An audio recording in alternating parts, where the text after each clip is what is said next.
નમસ્કાર મિત્રો, સ્વાગત છે તમારું અમારી YouTube channel Gujarat jobs and news.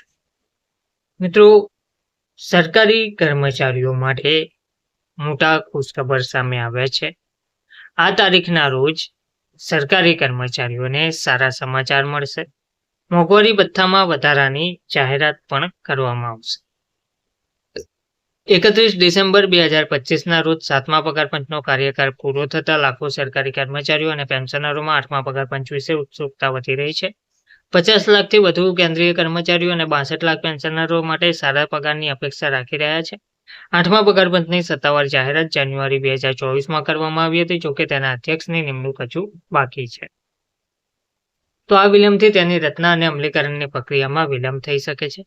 પગાર માળખું અને ભથ્થા. સરકારી કર્મચારીઓનો પગાર ફક્ત મૂળ પગાર પર આધારિત નથી, તેમાં નીચેના ઘટકોનો પણ સમાવેશ થાય છે, જેમ કે મોંઘવારી ભથ્થું, ડીએ, ઘરભાડું ભથ્થું, એચઆરએ, મુસાફરી ભથ્થું, ટીએ અને અન્ય રોજગાર લાભો. પહેલા મૂળ પગાર કુલ પગારના લગભગ 65% જેટલો હતો, હવે તે લગભગ 50% ફાળો આપે છે, જે ભથ્થાઓનું વધતું મહત્વ દર્શાવે છે. ગ્રાહક ભાવ સૂચકાંક સીપીઆઈના આધારે ફુગાવા અનુસાર ડીએની વર્ષમાં 2 વાર સમીક્ષા કરવામાં આવે છે. 7મા પગાર પંચ હેઠળ અંતિમ ડીએ વધારા અંગે હજુ સુધી સત્તાવાર નિવેદન જાહેર કરવામાં આવ્યું નથી. તેમ છતાં એક મીડિયા અહેવાલમાં સૂત્રોને ટાંકીને કહેવામાં આવ્યું છે કે 15 ઓગસ્ટ સુધીમાં સ્પષ્ટતા આવી જશે.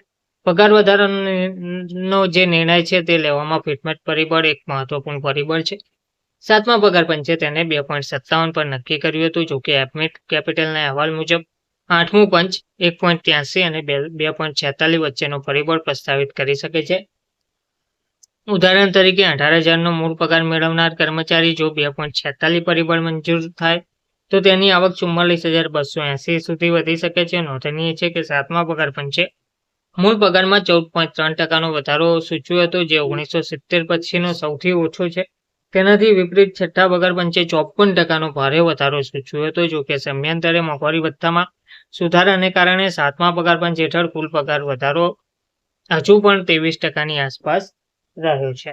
ધન્યવાદ.